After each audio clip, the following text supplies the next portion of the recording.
Pagtapos ng adventure namin dito sa Albay, pumunta naman kami sa dulo ng Bicol region kung saan matatagpuan ang famous Pink Beach dito sa Matnog, Sorsogon. Tara at samahan nyo kami sa another adventure namin papunta sa Matnog, Sorsogon.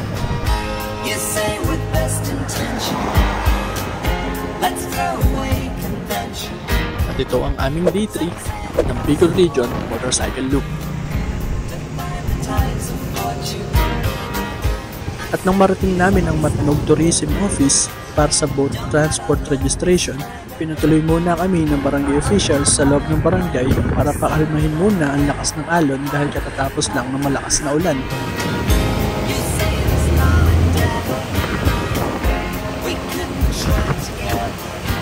At dahil malakas pa din ng alon, sinamahan kami ng bangkero sa ibang pangpang kung saan kalmado ang dagat.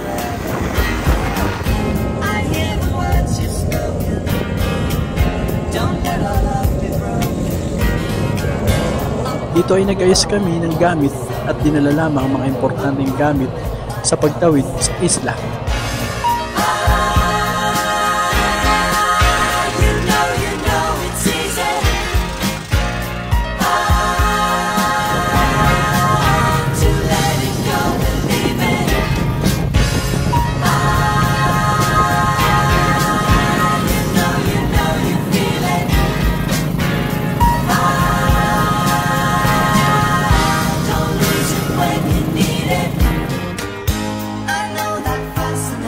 Uwan Lagoon ang una namin pinuntahan para makita ang naglalakihang isda.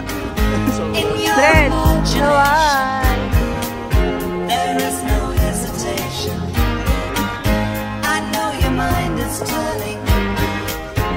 Nakagilid na siya.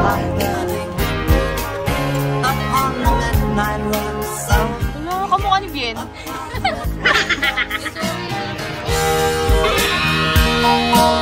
Dito ay pinatikim kami ng fresh na sea urchin, tuyom o swaki ang tawag nila dito. Ang lasa nito ay di nalalayo sa hipon. Saan gumagalaw? Ito yung spikes. Paano kung gusto namin magdala para doon namin gawin? Ano yan? Sinusubuan ako ni Maya.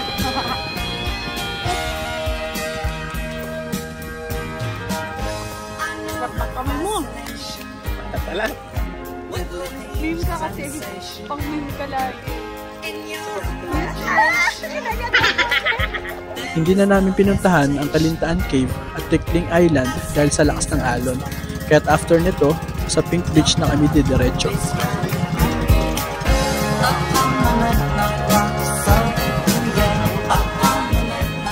Narating na namin ang Subic Pink Beach at in-enjoy na ang buong araw dahil kakaunti lang ang tao dito at payapa ang islang ito.